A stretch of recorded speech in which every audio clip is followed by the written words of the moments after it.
আসসালামু আলাইকুম। পাকা আম দিয়ে নতুন ধরনের নরম তুলতুলে আমের এই দুধ পিঠাটি তৈরি করে দেখাবো। একবার খেলে এর স্বাদ আপনাদের মুখে লেগে থাকবে। তো চলুন কিভাবে তৈরি করি সেটা দেখে নিই। প্রথমে চুলার উপর একটি কড়াই বসিয়ে হাফ কাপ পানি দিয়ে দিলাম। তারপরে দিয়ে দিচ্ছি 1 কাপ আমের পিউরি। আমটাকে খুব ভালো করে ব্লেন্ড করে নিয়েছি। এখন এখানে দিয়ে দিচ্ছি স্বাদ মতো লবণ। তারপরে দিয়ে দিচ্ছি 2 টেবিল চামচ চিনি। তারপরে দিয়ে দিচ্ছি 2 টেবিল চামচ ড্রাই কোকোনাট দিয়ে খুব ভালো করে মিশিয়ে নেব।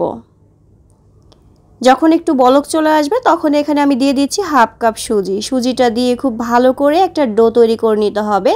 তো সুজিটা দিয়ে খুব ভালো করে মিশিয়ে নিয়ে এই যে একটা ডো তৈরি করে নিচ্ছি। তো একটু শুকিয়ে নিতে হবে। তো আমার এই ডোটা কিন্তু তৈরি হয়ে গিয়েছে। এখন নামিয়ে নিচ্ছি। নামিয়ে আমি প্লেটে নিয়ে নিয়েছি। এখন ঠান্ডা করে নিচ্ছি। তো ঠান্ডা হয়ে গেলে পুরোপুরি ঠান্ডা করা যাবে না, হালকা ঠান্ডা হলে হাতে একটু ঘি লাগিয়ে এটাকে মথে নিচ্ছি। তো খুব ভালো করে মথে নিয়েছি। এখন এটাকে পিঠার শেপ দিয়ে নেব। যেভাবে আপনারা চান পিঠার শেপটা দিয়ে নিতে পারেন। তো আমি প্রথমে একটু গোল করে এভাবে হাত দিয়ে একটু চ্যাপটা করে নিচ্ছি।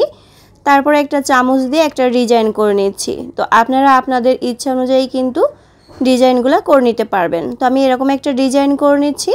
তারপরে আরও 2টা ডিজাইন আমি আপনাদেরকে দেখিয়ে দিচ্ছি, মানে অন্যভাবে।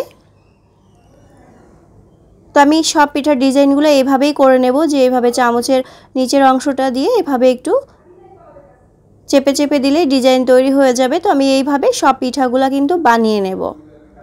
একইভাবে আমি সব পিঠাগুলো বানিয়ে নিচ্ছি। আর হাতে একটু ঘি লাগিয়ে নেবেন, তাহলে এই পিঠাটা বানাতে সুবিধা হবে। তো এই যে এইভাবে সবগুলা বানিয়ে ফিরে আসছি। তো সব পিঠাগুলো কিন্তু আমার বানানো হয়ে গিয়েছে। দেখতেই পাচ্ছেন এটা দেখতে কতটা সুন্দর লাগছে, আর খেতেও কিন্তু অনেক মজার এই পিঠাটি। তো পাকা আমের সিজন থাকতে থাকতে আপনারা অবশ্যই এই পিঠাটি একবার হলেও খেয়ে দেখবেন। এদিকে চুলার পর আমি 2 কাপ দুধ দিয়ে জাল করে নিয়েছি। এখন এর ভেতরে আমি দিয়ে দিচ্ছি স্বাদ মতো চিনি। চিনিটা আপনাদের স্বাদ অনুযায়ী আপনারা দিয়ে নেবেন। তো তার আগে আমি এখানে দিয়ে দিচ্ছি 2 টেবিল চামচ গুঁড়া দুধ। দুধের পরিমাণটা আপনারা চাইলে আরও বাড়িয়ে নিতে পারবেন। দিয়ে দিচ্ছি স্বাদ মতো লবণ। মিষ্টি জিনিসে একটু লবণ দিলে খেতে ভালো লাগে।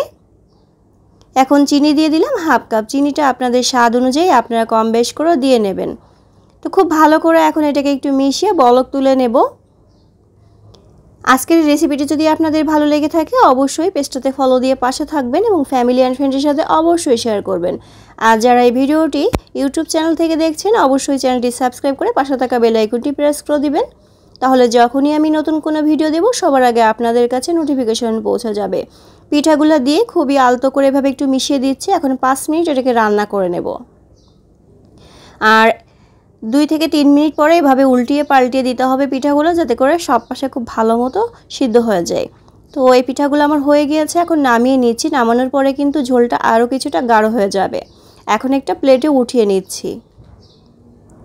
তৈরি হয়ে গেল দারুণ স্বাদের নরম তুলতুলে সুজির ও আম দিয়ে দুধ পিঠা। উপর দিয়ে একটু কাঠবাদাম দিয়ে দিচ্ছি, আর দিয়ে দিচ্ছি একটু চেরি। এতে করে দেখতে সুন্দর লাগবে। যে জিনিস দেখতে সুন্দর লাগে সেটা কিন্তু খেতেও অনেক ভালো লাগে। এখন একটু পিঠা আপনাদের কেটে দেখিয়ে দিচ্ছি কেমন হয়েছে। আশা করি আজকের এই পিঠাটি আপনাদের ভালো লাগবে। যদি ভালো লেগে থাকে অবশ্যই বাসায় একবার হলেও বানিয়ে খেয়ে দেখবেন। আর কে কোথা থেকে ভিডিওটি দেখছেন অবশ্যই কমেন্ট করে জানাবেন। আজকের মতো বিদায় নিচ্ছি। আল্লাহ হাফেজ। সবাই ভালো থাকবেন, সুস্থ থাকবেন।